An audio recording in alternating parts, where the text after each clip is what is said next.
আমাকে বলুন, আমিও সময় নিয়ে আপনাকে এটা দেখাবো, বুঝাবো। কোন ধরনের জাল জালিয়াতির সুযোগ নাই। ভাওতাবাজির দিন চলে গেছে, সেদিন চলে গেছে। 1400 বছর যাবৎ মুসলমানরা বিশ্বাসঘাতকতামি করেছে, সাহাবাইকেরাম বিশ্বাসঘাত করেছে, সহিহ হাদিস দ্বারা প্রমাণিত আল্লাহ নবী বিশ্বাসঘাত করেছে। অতএব তারাবি চলবে বিশ্বাসঘাত, এর বাইরে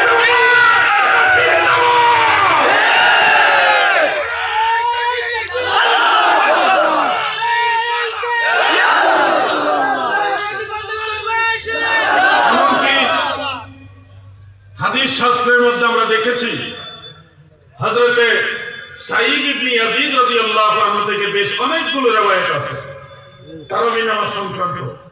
এর মধ্যে একটা রওয়ায়াত আছে মুয়াত্তা মালিক শরীফে, সেখানে 11 রাকাত 11 রাকাতের কথা আছে। আবার ইমাম আবু আব্দুল্লাহ মুহাম্মদ ইবনে নসর আল-মারওয়াজি রাহমাতুল্লাহ আলাইহির মুখতাসার কিয়ামুল লাইল, সেখানে হযরত সাঈদ ইবনে ইয়াজিদ রাদিয়াল্লাহু আনহু থেকে 13 রাকাতের কথা আছে। আবার সেই সাঈদ ইবনে ইয়াজিদ রাদিয়াল্লাহু আনহুর সূত্রে মুসান্নাফ আব্দুর রাজ্জাকের মধ্যে 21 রাকাতের কথা আছে। তাহলে একজন সাহাবী থেকে 8, 13, 21 তিন রকম বর্ণনা পেলাম। প্রশ্ন হবে তিন রকম হইল কেন? তিন রকম হওয়ার কারণ কি?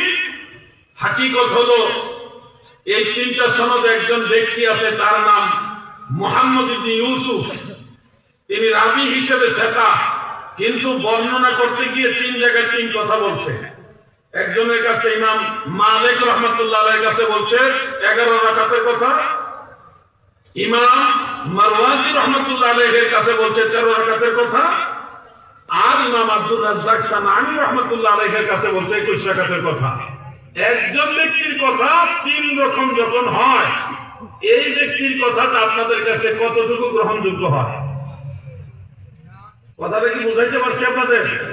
একজন ব্যক্তির কথা একই বিষয়ে তিন রকম হইলে এই কথাকে আপনারা গ্রহণ করেন? এই জন্য উসুলে হাদিসের মানদণ্ডে একই বিষয়ে একজন ব্যক্তির বর্ণনা যদি একই বিষয়ে একই রাবীর বর্ণনা যদি ভিন্ন ভিন্ন হয়, তাকে বলা হয় মুত্তারাব।